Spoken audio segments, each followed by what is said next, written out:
Have you ever made a remembrance video for the Armenian Genocide, and then, despite the video not even reaching 100 views, the video gets like half a dozen comments dedicated to calling you out and how evil you are for acknowledging the Armenian Genocide?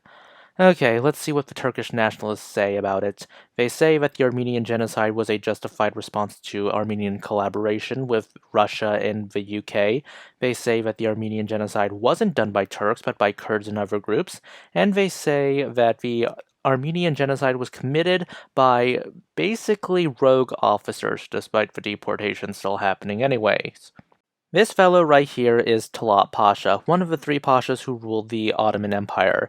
And since the Ottoman Empire and German Empire were allies in World War I, he gave an interview in a German paper in 1915, May 1915 to be specific. And he had this to say about the events that were happening in Anatolia.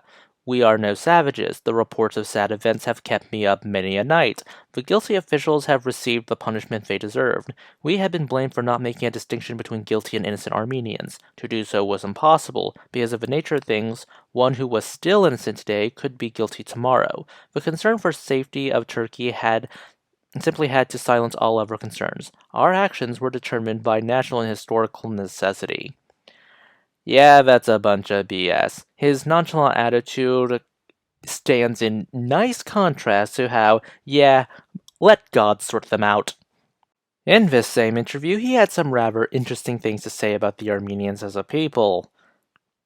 At the outbreak of the war, the Ottoman and Russian Armenians held a meeting and decided that the Caucasian Armenians would fight with the Russians against Turkey. The Ottoman Armenians, on the other hand, were to wait for a Russian advance. Talat also claimed that the Kurds, well, they were the ones doing the executions on the death marches. Yeah. If this sounds like BS to you, it is BS. And keep in mind, this was an interview with a German paper where Talat is supposed to look good and reasonable. Despite his nonchalant attitude, his attitude towards the Armenians is, yeah, they're an internal fifth column, kill them, let God sort them out. What did he say behind closed doors with other politicians? Well, we have that.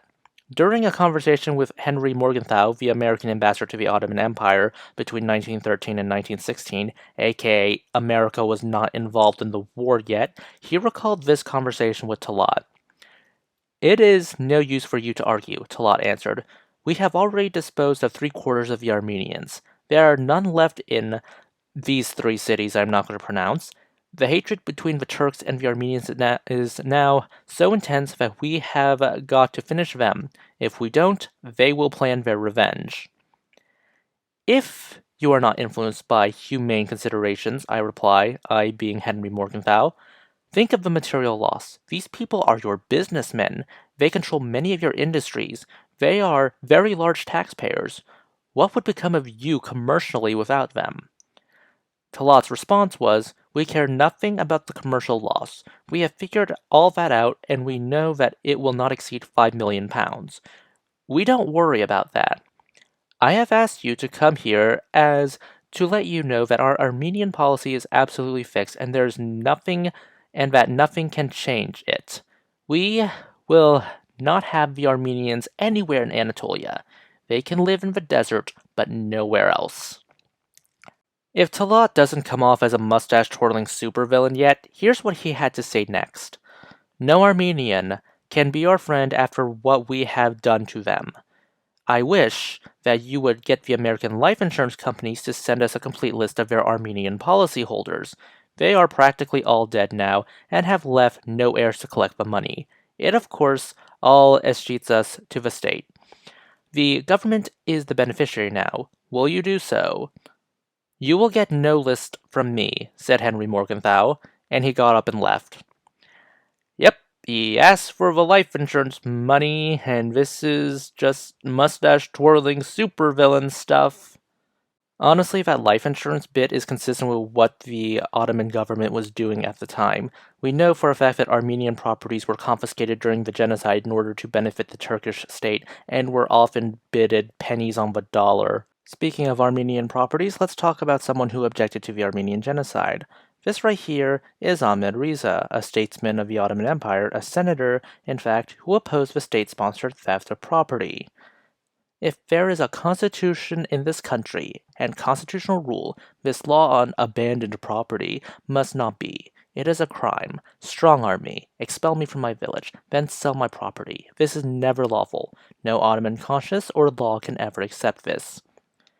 You will be happy, well, sad, to know that Riza's statement really had no impact because Talat strong-armed him into not pressing the issue further. It wasn't just him. Multiple Ottoman officials got removed or resigned from their positions for refusing to death march Armenians. Even the excuse that Turkish nationalists like to use, that the Armenians were enemy collaborators and that everything was done in self-defense, does not hold a candle. Mustafa Arif Damer basically said, yes, there were Armenians who collaborated with their enemies, and some of them even in the parliaments. They should just pursue the guilty ones. Unfortunately, they ended up not doing that. They instead acted like a bunch of bandits and exterminated them. This was a member of the Ottoman Parliament, mind you. Let's start from the bottom.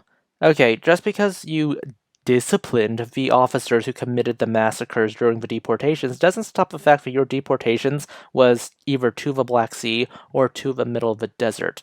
And people who saw that this was a genocidal act before the term was even coined were either resigning from their positions or were outright removed from their jobs.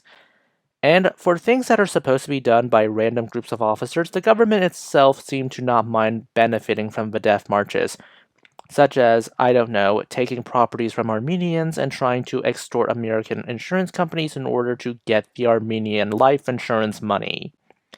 The idea that, oh, it was just the Kurds and the other guys who did the massacres is a nice way to deflect from the Ottoman government's more than willingness to actively partake in the activity. Ahmed Riza called it out. And Turkish nationalists like to say that this genocide was justified. Somehow they can justify a genocide. They basically said, hey, collaboration means you can go send every single Armenian to God, even though contemporary Turks said otherwise. Their own statesmen called out their own BS. This video's scope is only for the Armenian Genocide. It does not detract from the Greek Genocide or the Syrian Genocide. This is what Turkey did. This is what the Ottomans did. This is what Turkey still denies, and this is probably going to get me dozens of comments dedicated to basically threatening my life. Either way, I don't care. This is history. They have to confront it. Please consider liking, subscribing, tipping the channel on Ko-fi. This is Cyril signing off.